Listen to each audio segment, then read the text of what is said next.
Today we're going to be looking at adding and subtracting like denominators. Um, Before we want to get started, we'll probably want to define like denominators. And like denominators just means that it is denominators in two or more fractions that are the same.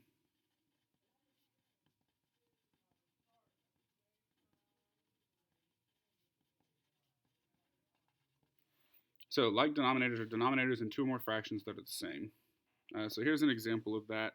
It says find 2/14 plus 6/14. If you notice, the denominators in these two fractions are the same, so they're like denominators. And here's just a quick step-by-step on how to do it. It says the fractions have like denominators, so you just add the numbers. Remember that math is really just a language. So as we're looking here, think of it and just read it as it says. So 2/14 plus 6/14.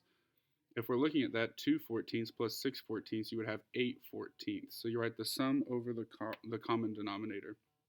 And then, as always, when we have a fraction, we want to simplify it if possible. So 8 and 14 both have a common factor of 2, so we divide them both by 2, and they got 4/7 there on that example. So remember fractions, using it as a language, if it is 2/14 plus 6/14, you can even just think of it as 2 tables plus 6 tables. You'd have 8 tables. So just remember, read your fractions, and then just remember it's just a language. Same thing with subtraction, 5/7 minus 2/7. So you're just taking away those things. So if you have 5/7 and you take away 2 of the 7s, you're going to have 3/7. So that's as we're looking here. The denominators are the same, so you can subtract the numerators. 3/7 can't be simplified, so that's what we're left with. So now all we're going to do is we're going to do some examples here. We're going to find each sum or difference, simplify our answers as needed. So again, just 1/6 plus 3/6, we have 4/6. And really all we're doing is we're just having to add the top numbers and keep the number the same. If it's already the same, keep it the same on the bottom. And then we added the top. 1 plus 3 is 4. Remember, we need to make sure that we simplify, and they both have a common factor of 2. 4 divided by 2 is 2, and 6 divided by 2 is 3, so it's 2/3. Number 2, 9/11 minus 4/11 is going to be 5/11. Remember, we're just going to keep the bottoms the same, subtract the top. 9 minus 4 is 5. 5 and 11 are both prime. They don't go into each other, so 5/11 is our final answer. Our next one is 6/7 minus 2/7 is 4/7. So as we're looking here, 6 minus 2 is 4 on the top. Your denominator stays the same. 4/7 does not simplify, so we're done. And 3/12 plus 8/12 is 11/12. Again, you can think of it as separating out the numerator and the denominator. Denominator is the same, so just keep it the same, and then just add your numerators. 11/12 does not simplify, so that's our final answer. Our next one, 8/9 minus 5/9 is 3/9. Remember, we just kept the bottom the same and subtracted the top. 3/9 does simplify. They're both divisible by 3. 3 divided by 3 is 1. 9 divided by 3 is 3, so we're left with 1/3. Now we have 1/10 plus 8/10 is 9/10. 9/10 does not simplify. We have 4/15 plus 11/15, and that's 15/15. Notice here we have the same numerator as the same denominator, and that's always going to just equal 1 whole. And our last one, 16/20 minus 9/20. It's really just 16 minus 9, and that's going to give us 7/20. And that does not simplify, so we'll circle it. Our last couple questions here at the bottom. Number 9 says, give an example of two fractions whose sum can be simplified to 1/2.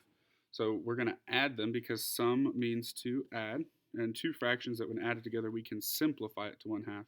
That can be anything that was going to add up to a half. So what I'm going to do is I'm going to do 1/8 plus 3/8. So all I needed to do is make sure that when I add them together, my numerator is going to be half of my denominator. 1/8 plus 3/8 is 4/8. Again, if you want to break it down by numerators and denominators, the denominator stays the same when it's a like denominator. And then we just add the numerators. And 1 plus 3 is 4, so 4/8. Those are both divisible by 4. And that'll give us our 1/2 that is necessary.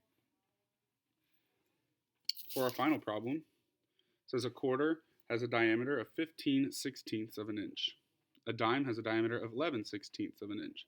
And a nickel has a diameter of 13/16 of an inch. If you put each coin side by side, what is the combined width of the three coins? So all we're doing is we are going to add these all together. So we have 15/16 plus 11/16 plus 13/16. So again, it's just like if my denominators, they're all the same thing. It's like saying I'm adding 16. Instead of saying the same denominator, we could put in any utensil, like any language, any pencils, tables, highlighters, coins. So we're adding 15 highlighters plus 11 highlighters plus 13 highlighters. It's just language that we're using here. So 15/16 plus 11/16 plus 13/16. So all we have to do is keep the bottom the same. And 15 plus 11 plus 13, we can just add this off here to the side. 15 plus 11 plus 13. 5 plus 1 is 6, plus 3 is 9. 1 plus 1 plus 1, 39. So that leaves us with 39/16. If you want, we could convert that into a mixed number by dividing the top by the bottom, because remember, fractions are just division. So it's 39 divided by 16. So we'll say it's either 39/16 of an inch, or we could say that that is 2 7/16 of an inch once we convert it. So when you come into class, we'll do some more practice problems with adding and subtracting like denominators.